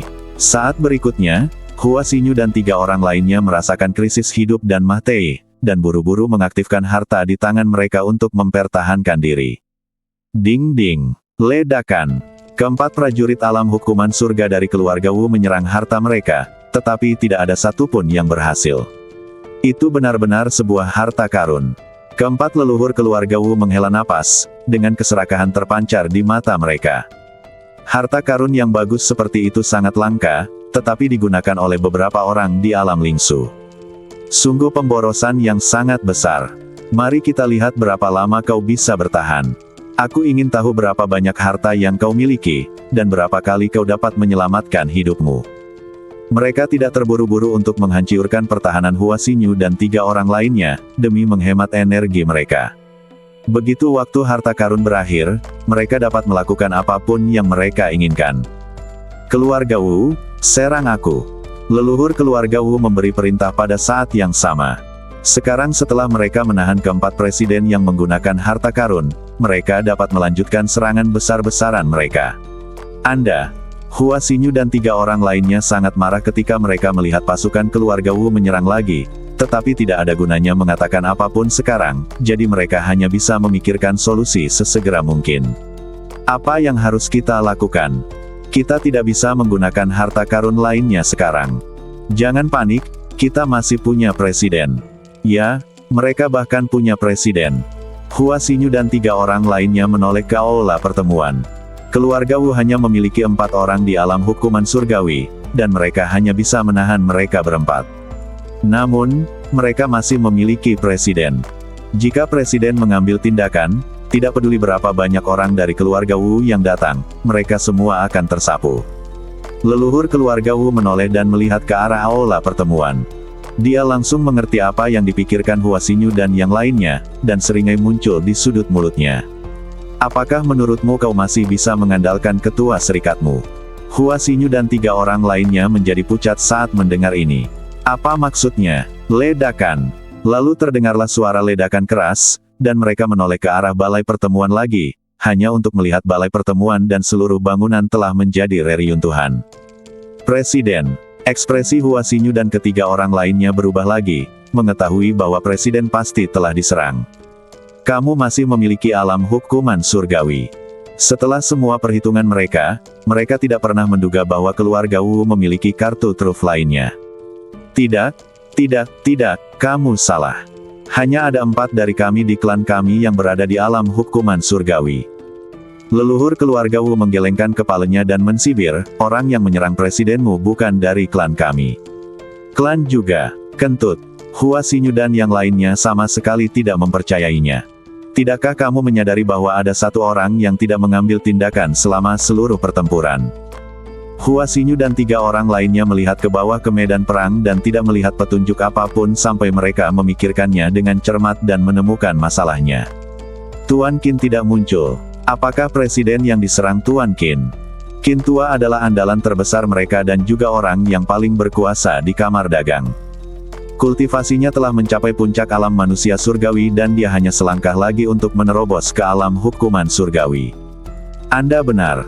Dia adalah Tuan Qin, orang yang paling Anda hormati dan paling Anda andalkan. Penegasan dari leluhur keluarga Wu tidak diragukan lagi merupakan pukulan besar bagi Hua Xinyu dan 3 orang lainnya. Bagaimana bisa Tuan Qin melakukan hal ini? Seluruh kamar dagang memuja dan menghormatinya. Bagaimana mungkin dia mengkhianati kita? Manfaat apa yang kamu berikan padanya? Keuntungan. Leluhur keluarga Wu mensibir dan menggelengkan kepalanya. Manfaat. Kita tidak perlu memberikan manfaat apapun. Hua Xinyu dan 3 orang lainnya sama sekali tidak mempercayai hal ini. Qin Tua menjalani kehidupan yang baik di kamar dagang mereka. Selama dia berada di kamar dagang, dia akan menjadi bos mereka, dikagumi oleh ribuan orang. Bukankah dia akan merasa tidak nyaman duduk di kursi paling atas? Keluarga Wu bahkan tidak memberi mereka keuntungan apapun, jadi bagaimana mungkin Tuan Qin mengkhianati mereka? Melihat mereka tidak mempercayainya, leluhur keluarga Wu hanya tersenyum dan menertawakan kenaifan Hua Xinyu dan yang lainnya. Saya sebenarnya cukup terkejut ketika Tuan Qin menoleh ke kami, tetapi saya kemudian mengerti. Dia adalah sosok leluhur di kamar dagangmu, tetapi kamu belum memberinya banyak hal baik, dan kamu belum memberinya rasa hormat yang pantas. Bagaimana mungkin dia tidak memberontak? Lagi pula, kamar dagangmu akan hancur. Apakah dia akan hidup dan mati bersamamu? Ni Changming dan yang lainnya menjadi marah ketika mendengar kalimat kedua. Mereka belum memberikan banyak hal baik kepada Qin Tua. Baik itu intisari hukum atau berbagai ramuan untuk kultivasi, semua yang dapat diberikan telah diberikan. Bukankah ini cukup terhormat? Baiklah, berhenti bicara omong kosong, sekarang saatnya melihat jenazah presidenmu. Secara logika, Qin Tua seharusnya datang membawa jasad Changlan. Leluhur keluarga Wu menoleh dan melihat ke bawah, menunggu untuk melihat kondisi Changlan yang menyedihkan, tetapi dia tidak melihat Qin Tua muncul, apalagi badan Changlan. Sebaliknya, dia hanya melihat secercah cahaya redup. Berdengung. Tidak bagus. Cahaya merah tiba-tiba melesat ke langit dari bawah reruntuhan, dan kemanapun cahaya itu lewat, semua yang terkena langsung berubah menjadi debu. Leluhur keluarga Wu merasakan ada yang tidak beres saat melihat cahaya yang berkedip-kedip. Saat melihat 4 lampu merah menyala, pupil matanya mengecil menjadi bentuk jarum. Dia berteriak dan berbalik serta berlari. Saat melarikan diri, dia samar-samar merasakan ada sesuatu yang hilang, tetapi dia mengabaikan perasaan itu dan berlari lebih cepat. Huf. Dia dengan cepat menghindar beberapa kaki jauhnya dan berhenti terengah-engah. Dia hampir mati. Itu jelas situasi hidup dan mati. Jika dia tidak bisa menghindarinya, dia akan mati. Mereka seharusnya baik-baik saja, kan? Aku tidak mendengar suara lain tadi, jadi ketiga orang suku itu seharusnya baik-baik saja, kan? Sambil menoleh ke sekelilingnya, dia tidak melihat jejak ketiga lelaki itu. Di mana orang-orangnya? Jangan mencari mereka, orang tua. Mereka sudah mati. Mendengar suara itu, dia tiba-tiba berbalik dan melihat Sutian menggendong seorang lelaki tua yang sedang sekarat. Changlan, kamu tidak mati. Leluhur keluarga Wu terkejut. Orang tua di tangan Sutian adalah Qin Tua. Qin Tua berada di puncak alam manusia surgawi, namun dia gagal membunuh Sutian dan malah terbunuh. Presiden, melihat Sutian baik-baik saja, Hua Xinyu dan 3 orang lainnya melompat kegirangan. Selama Presiden masih ada, kamar dagang tidak akan hancur. Presiden, Anda baik-baik saja. Apakah aku terlihat seperti sedang dalam masalah? Sutian berkata dengan tenang, kau hanya makhluk surgawi biasa, kau tidak memiliki kualifikasi untuk membunuhku. Hua Xinyu dan 3 orang lainnya mengangguk dengan gembira. Kata-kata ini sangat mendominasi dan memang seperti yang mereka harapkan. Orang tua, apakah kamu tidak merasakan sakit? Sutian menatap leluhur keluarga Wu dan bertanya. Apa yang menyakitinya? Kakiku sepertinya agak sakit. Kepala keluarga Wu melihat ke bawah ke arah kakinya dan menemukan bahwa hanya tinggal 1 kaki. Di mana kakiku? Ah, hanya tersisa separuh kaki kirinya yang berdarah. Saat ia menyadari kakinya patah, rasa sakitnya datang bagai air pasang, dan ia menjerit kesakitan di tempat. Kapan dia kehilangan kakinya? Bukankah dia menghindari serangan lampu merah? Pasti begitu. Setelah dia mengetahuinya, dia berhenti berteriak. Bahkan jika dia tidak minum pil, dia tidak akan merasakan banyak rasa sakit saat ini. Bukan berarti rasa sakit karena kehilangan kakinya hanya sementara, tetapi dia menyadari satu hal, ketiga saudara baiknya benar-benar telah meninggal. Dia hanya terluka ringan dan kehilangan 1 kaki, dan ketiga saudaranya tidak dapat bereaksi dan sekarang mereka tidak dapat merasakan napas. Saya khawatir dia benar-benar mati seperti yang dikatakan Changlan. Mereka adalah 3 orang di alam hukuman surgawi, satu-satunya aset dan kartu truf keluarga Wu mereka. Persis seperti itu. Tidak ada rasa sakit yang dapat dibandingkan dengan pukulan ini. Aku akan membunuhmu. Sesaat kemudian, dia bergegas menuju Sutian dengan mata merah. Dia ingin membunuh Sutian untuk membalaskan dendam ketiga saudaranya. Dan dia tidak punya jalan keluar. Jika dia tidak membunuh Sutian, keluarga Wu mereka akan benar-benar tamat. Namun, amarahnya segera mereda, dan ketika dia melihat harta karun Pot Giok di tangan Sutian, dia pun segera menenangkan diri. Tidak ada yang lebih menenangkan orang daripada kematian.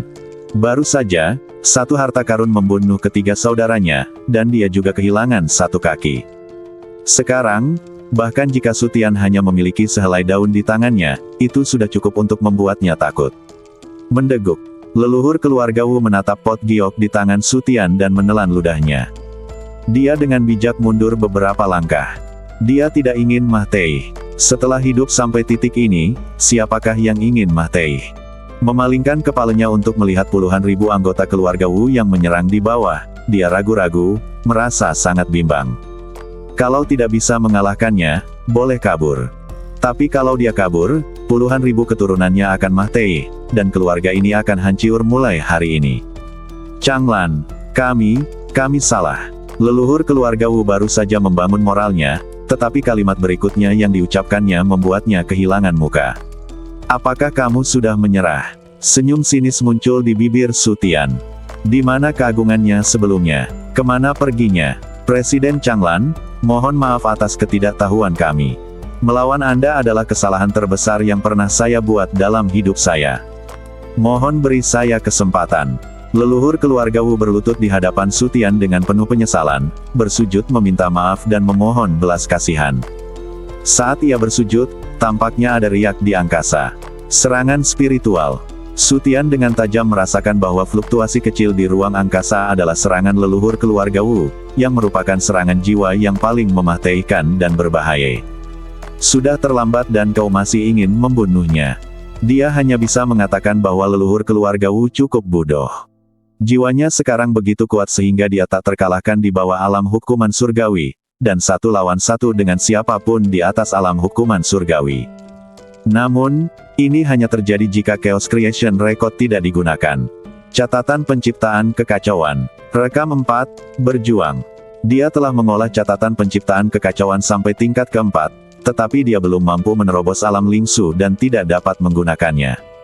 Sekarang saat yang tepat untuk mencoba kekuatan rekor 4. Rekor 4, berjuang, mewarisi tekad dari urat nadi gelap, dan memadatkan tekad dan jiwa yang lebih kuat.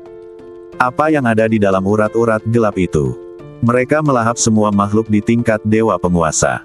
6 urat gelap, kumpulan keinginan 6 dewa penguasa. Apakah itu sesuatu yang dapat ditahan oleh alam hukuman surgawi belaka? Begitu keinginan jiwa ke-6 dewa dilepaskan, mereka akan menjadi tak terkalahkan. Serangan jiwa leluhur keluarga Wu bahkan tidak memiliki kualifikasi untuk menyentuh Sutian. Begitu tekanan kehendaknya keluar, serangan jiwanya langsung hancur. Mendengus. Serangan spiritual itu berhasil dipatahkan, dan leluhur keluarga Wu terluka parah di tempat. Dia mengerang dan wajahnya langsung pucat. Dia mengangkat kepalanya dengan takut dan menatap Sutian dengan keterkejutan dan kebingungan di matanya. Kekuatan macam apa itu? Mengapa serangan spiritualnya bisa begitu rapuh dan hancur? Dalam ketakutan dan keterkejutannya, dia seperti melihat bayangan raksasa berdiri di belakang Sutian, dengan kepala tertunduk, bagaikan dewa dari negeri dongeng, mengawasi semua makhluk hidup. Leluhur keluarga Wu membuka mulutnya. Tampaknya apa yang dilihatnya bukanlah ilusi, tetapi bayangan raksasa yang sebenarnya, seperti dewa. Dia hanya melihatnya dan tidak bisa menahan gemetar. Apa ini? Membandingkan roh? Iya. Baiklah. Hari ini aku akan menunjukkan kepadamu apa artinya hancur dalam roh. Suara dingin Sutian terdengar, tetapi leluhur keluarga Wu sama sekali tidak mendengarnya.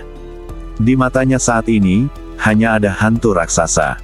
Di matanya yang ketakutan, hantu raksasa itu mengangkat tangannya dan menunjuk ke arahnya, dan jiwaku bergetar. Saat raksasa itu menekan jari-jarinya, jiwanya retak dan hancur seperti porselen. Tidak.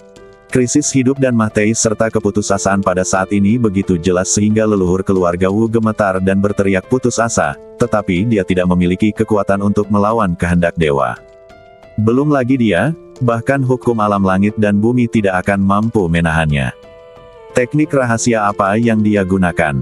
Dalam keputusasaan dan kebingungan, jiwanya menghilang dan dia terjatuh seperti mayat berjalan. Patriark keluarga Wu, apa yang terjadi padanya? Jiwa itu hancur. Hua Xinyu dan yang lainnya tidak melihat apa-apa. Mereka masih bertanya-tanya apakah leluhur keluarga Wu benar-benar menyerah, tetapi kemudian mereka melihatnya langsung jatuh. Mereka terkejut. Dia masih hidup, tetapi bagaimana dia bisa menjadi mayat berjalan? Sepertinya, Presiden, apa yang terjadi padanya? Mereka berempat buru-buru bertanya pada Sutian, dan Sutian menjawab dengan tenang, aku telah menghancurkan jiwanya, dan dia kini telah menjadi mayat berjalan. Jangan bunuh dia. Aku akan mengubahnya menjadi boneka saat aku punya waktu. Badan seorang kultivator alam Tianfa jauh lebih berharga daripada badan seorang kultivator alam Xuanzhen. Yang perlu kita lakukan adalah menggunakan ramuan untuk menumbuhkan kembali kaki leluhur keluarga Wu. Mendesis. Keempatnya menarik napas dalam-dalam pada saat yang sama. Leluhur keluarga Wu adalah orang yang kuat di alam hukuman surgawi. Bagaimana dia bisa menghancurkan jiwanya? Lalu seberapa kuat jiwamu seharusnya? Mungkinkah itu dapat dibandingkan dengan hukum langit dan bumi? Mungkinkah ada harta karun yang dapat menyerang jiwa? Mereka tidak percaya bahwa Sutian memiliki cara untuk menghancurkan jiwa alam hukuman surgawi. Satu-satunya kemungkinan adalah harta karun yang menargetkan jiwa, tetapi mereka belum pernah mendengar tentang harta karun seperti itu. Namun, mereka tidak terlalu memikirkannya. Bagaimanapun, mereka baru berada di Tianjiang dalam waktu yang singkat, dan ada terlalu banyak hal yang berada di luar imajinasi mereka. Wajar saja jika ada satu atau dua hal yang tidak dapat mereka pahami. Mendeguk. Mereka bisa menerimanya, tetapi Kintua di tangan Sutian tidak bisa menerimanya. Dia menatap leluhur keluarga Wu yang jatuh dengan tatapan kosong. Serangan mendadaknya gagal karena Sutian sudah bersiap, tetapi sampai saat ini dia masih punya harapan beruntung di dalam hatinya, asal dia belum mati dan keluarga Wu menang, dia masih bisa terus hidup bergelimang harta dan kejayaan. Namun, dari 4 orang dalam keluarga Wu yang berada di alam hukuman surgawi, 3 orang meninggal, dan leluhur terakhir keluarga Wu dipukuli hingga menjadi mayat berjalan. Harapan terakhirnya hancur. Tuan Qin, mengapa Anda mengkhianati kami? Hua Xinyu dan 3 orang lainnya melepaskan senjata ajaib mereka dan berteriak pada Qin tua, menanyainya. Bukankah kami sudah cukup baik padamu? Bukankah perlakuan dan harta yang kami berikan padamu sudah cukup? Qin tua, kami selalu menghormatimu sebagai leluhur kami, mengapa kau mengkhianati kami? Pengkhianatan lainnya masih dapat diterima, tetapi Tuan Qin telah berkuasa selama bertahun-tahun, dan pengkhianatannya sungguh sulit diterima. Aku. Qin tua mendongak ke arah Hua Xinyu dan 3 orang lainnya dan berkata, kalian tidak memberiku cincin penyimpanan untuk diamankan, jadi tentu saja aku pikir kalian tidak cukup menghormatiku. Setelah mendengar alasan ini, Hua Xinyu dan 3 orang lainnya sangat kecewa dan marah. Apa yang diberikan presiden kepada saya harus digunakan untuk mengembangkan kamar dagang, bukan untuk digunakan pada individu. Sekalipun aku memberikan segalanya padamu, bisakah kau sendiri yang memimpin kamar dagang menjadi lebih kuat? Anda mengkhianati kamar dagang hanya karena ini. Tuan Qin, Anda lebih buruk dari binatang buas. Hanya karena Anda pikir mereka tidak cukup menghormati Anda dapat mengkhianati mereka. Konyol sekali. Aku serahkan padamu. Su Tian melemparkan Old Qin ke Hua Xinyu dan 3 orang lainnya dan meminta mereka untuk menanganinya. Namun, dengan dia sebagai presiden di sini, bagaimana mereka berani mengambil keputusan? Bahkan jika mereka membenci Qin tua, mereka tetap harus meminta pendapat presiden terlebih dahulu. Presiden, bagaimana menurutmu kita menghadapi pengkhianat ini?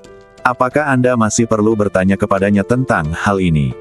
Pengkhianat harus dicabik-cabik, kata Su Tian ringan, dan Qin tua begitu takut dengan kata-katanya hingga seluruh badannya gemetar. Tidak, jangan. Saya salah. Saya hanya berpikir seperti itu sebelumnya, tetapi sekarang saya tidak berpikir seperti itu. Tolong selamatkan nyawa saya, selamatkan nyawa guguk saya. Apakah dosa Anda bisa diampuni hanya dengan mengatakan bahwa Anda tidak lagi berpikir seperti itu? Apakah kamu masih akan berpikir seperti ini di masa depan? Ni Changming bertanya sambil mensibir. Qin tua menggelengkan kepalanya dengan cepat, saya tidak berani melakukan itu lagi. Saya berjanji akan melakukan yang terbaik untuk kamar dagang di masa depan dan saya tidak akan pernah berpikir 2 kali. Hua Xinyu dan yang lainnya tidak percaya sepatah kata pun dari apa yang dikatakan Qin tua. Mereka menjatuhkannya dan mengeksekusinya di tempat. Swiss. Embun, tiup, serangan demi serangan membunuh Qin Lao, mencabik-cabiknya di udara. Semuanya berhenti. Kemudian Ni Changming menghisap badan leluhur keluarga Wu ke tangannya melalui udara dan berteriak ke medan perang di bawah. Nenek moyang kalian sudah menyerah, keempat penguasa alam hukuman surga semuanya sudah mati, semua orang di keluarga Wu, mengapa kalian tidak menyerah sekarang? Siapapun yang berani melawan akan dibunuh tanpa ampun. Suara Ni Changming menyebar ke setiap sudut medan perang. Kata-katanya tidak diragukan lagi merupakan pukulan besar bagi anak-anak keluarga Wu, tetapi tidak seorang pun di keluarga Wu akan mempercayainya. Bagaimana bisa leluhurnya ditangkap? Omong kosong. Kau ingin membuat kami menyerah dengan trik ini. Hanya khayalan. Anggota keluarga Wu mengabaikan kata-kata Ni Changming dan terus bertarung dengan orang-orang dari kamar dagang Changlan. Di antara anggota keluarga Wu, hanya satu yang percaya apa yang dikatakan Ni Changming, dan itu adalah Patriark Wu. Dialah satu-satunya yang menyaksikan keseluruhan proses itu, dan melihat dengan mata kepalanya sendiri bagaimana ketiga pembangkit tenaga alam hukuman surga mereka dihancurkan tanpa meninggalkan sisa apapun, dan bagaimana leluhur mereka berubah menjadi mayat berjalan. Sayangnya, dia begitu ketakutan hingga tidak bisa bicara sama sekali. Meskipun jiwanya masih utuh, dia seperti mayat berjalan saat ini, dengan tatapan kosong dan hampir jatuh. Gunakan harta karun itu untuk membunuh mereka. Melihat anggota keluarga Wu mengabaikan kata-katanya, Ni Changming terlalu malas untuk berbicara omong kosong dan langsung memulai pembantaian. Menggunakan harta karun untuk membunuh keluarga Wu masih dapat mengurangi jatuhnya korban di kalangan anak-anak kamar dagang. Mendengar ini, Hua Xinyu dan 2 orang lainnya segera mengeluarkan harta mereka dan melancarkan serangan besar-besaran terhadap anggota keluarga Wu. Ni Changming mengunci kepala Wu dan langsung menyerangnya. Dia ingin menggunakan kepala Wu untuk mengakhiri pertempuran ini. Desir. Melihat Ni Changming berlari ke arahnya dengan badan leluhurnya di tangannya, Patriark Wu sangat ketakutan hingga dia tidak berani mempedulikan apapun dan berbalik dan berlari. Jika kau biarkan keluargamu menyerah, aku masih bisa menyelamatkan nyawamu. Patriark Wu, tolong jangan keras kepala. Pemimpin klan Wu sama sekali tidak mendengarkan teriakannya dan terus berlari. Dia bahkan tidak peduli dengan anggota keluarganya, jadi bagaimana mungkin dia peduli dengan hal lain. Ketua Wu, jika kau terus bersikeras melakukan apa yang kau mau, aku tidak punya pilihan selain mengirimmu pergi. Teriak Ni Changming dingin. Jika dia tidak bisa menggunakanmu untuk mengakhiri pertempuran, maka dia harus menyingkirkanmu. Dengan sedikit usaha, melihat Ketua Wu masih belum berbalik, wajah Ni Changming menampakkan kemarahan dan dia mengorbankan sebuah harta. Sebagai wakil presiden, dia pasti berpikir untuk mengurangi kerugian kamar dagang.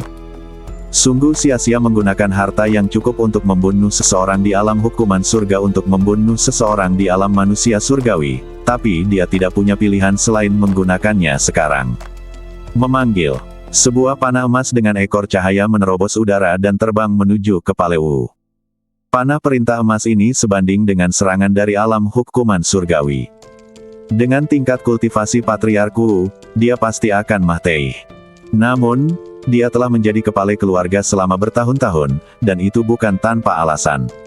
Secara alami, dia memiliki beberapa cara untuk melindungi hidupnya. Dia tidak seperti leluhur keluarga Wu, yang bahkan tidak punya waktu untuk menggunakan apapun cara untuk melindungi kehidupan mereka. Menggigit. Ledakan. Sebuah payung dipegang di belakangnya, menghalangi panah emas, dan kekuatan ledakan itu juga mengirimnya pergi. Terima kasih, Wakil Presiden Ni. Mendengar ucapan terima kasih dari Patriark Wu dari jauh, wajah Ni Changming menjadi gelap. Kamu baru saja menghalangi salah satu harta karunnya. Apakah kamu benar-benar berpikir kamu bisa lolos? Pergi. Dia mengeluarkan sehelai bulu dan menyuntikkan kekuatan ke dalamnya. Bulu itu berubah menjadi cahaya hijau dan menghilang. Ini adalah harta karun terkunci yang akan tetap terkunci sampai musuh terbunuh. Dia ingin melihat berapa banyak cara yang dilakukan Patriark Wu untuk menyelamatkan hidupnya. Bagaimanapun, keluarga Wu adalah keluarga baru dan mereka tidak memiliki banyak kekayaan. Payung tadi adalah kartu truf terbesar pemimpin klan Wu. Untuk melarikan diri, dia juga menggunakan harta karun yang mempercepat pelariannya. Menurut pendapat Patriark Wu, selama dia berlari cukup jauh, Ni Changming tidak akan bisa melakukan apapun padanya, tidak peduli berapa banyak trik yang dia miliki. Awalnya, idenya benar, tetapi kesalahannya adalah dia meremehkan jenis harta karun di tangan Ni Changming, atau dengan kata lain, dia meremehkan jumlah dan jenis harta karun yang dibawa kembali oleh Su Tian. Dia mungkin tidak bisa mengejarku. Patriark Wu menoleh ke belakang dan tidak bisa lagi melihat Ni Changming, dan bahkan tidak bisa merasakan napasnya. Dia menghela napas lega. Seharusnya aman sekarang, tetapi apa yang harus saya lakukan selanjutnya? Dia merasa patah hati ketika memikirkan puluhan ribu prajurit elit akan mati di kamar dagang Changlan. Cepat kembali ke keluarga dan pindah. Pasukan elit sudah pergi, dan para leluhur juga sudah pergi. Bahkan jika kamar dagang Changlan tidak memburu mereka, mereka tidak mampu membeli aset saat ini. Mereka hanya bisa pindah dari tempat ini dan berkembang di tempat lain. Selama keluarga tidak dimusnahkan, akan selalu ada harapan untuk pembangunan. Saat ia sedang berpikir keras, tiba-tiba ia merasakan bahaya mendekat. Rasa krisis itu berubah menjadi krisis hidup dan mati dalam sekejap, dan ia langsung ketakutan hingga berkeringat dingin. Ni Changming datang untuk membunuh kita. Melihat ke belakang, tidak ada jejak Ni Changming, bahkan tidak ada sedikit pun napasnya. Sedikit keraguan melintas di matanya, dan kemudian pupil matanya tiba-tiba menyusut. Dia tidak dapat melihat dengan jelas apa yang membunuhnya, dia hanya tahu bahwa jika dia tidak bersembunyi dia pasti akan mati. Bulu berbeda dengan anak panah emas. Bulu tidak hanya lebih cepat, tetapi juga lebih kecil ukurannya dan bahkan dapat disembunyikan di udara, sehingga mustahil ditemukan dalam waktu singkat. Memanggil. Kepala Wu merasakan sesuatu bergerak melewatinya dan jantungnya berdebar kencang. Setelah beberapa saat, ia menghela napas lega dan menyeka keringat dingin dari dahinya. Untungnya saya berhasil menghindarinya. Kalau saja aku tidak menghindar tadi, mungkin aku sudah jadi mahyat sekarang. atau bahkan bukan mahyiyat sama sekali. Sebelum dia sempat bernapas lega, perasaan krisis datang lagi padanya. Di samping itu, kalau dipikir-pikir lagi, berapa banyak senjata pembunuh yang dimiliki Ni Changming. Sesaat kemudian dia menyadari bahwa krisis itu tidak datang dari belakang, tetapi tepat di depannya. Ini membuatnya langsung menyadari bahwa benda yang membunuhnya masih sama seperti sebelumnya. Aku terkunci, kutu kupret. Wajah patriarku langsung berubah jelek. Hal yang paling menakutkan bukanlah harta karun itu kuat. Hal yang paling menakutkan adalah harta karun itu kuat dan dapat mengunci sesuatu. Tanpa sarana yang cukup untuk menyelamatkan hidupnya, dia hampir mati. Memanggil. Ia mengerahkan segenap tenaganya untuk menghindari serangan berikutnya, tetapi bahaya datang lagi sesaat kemudian, membuatnya kelelahan dan putus asa. Berapa lama aku harus bersembunyi? Jika Anda bisa bersembunyi sekali atau dua kali, dapatkah Anda bersembunyi 3 atau 4 kali? Perasaan tidak berdaya muncul secara spontan, dan saya bahkan memiliki keinginan untuk menyerah.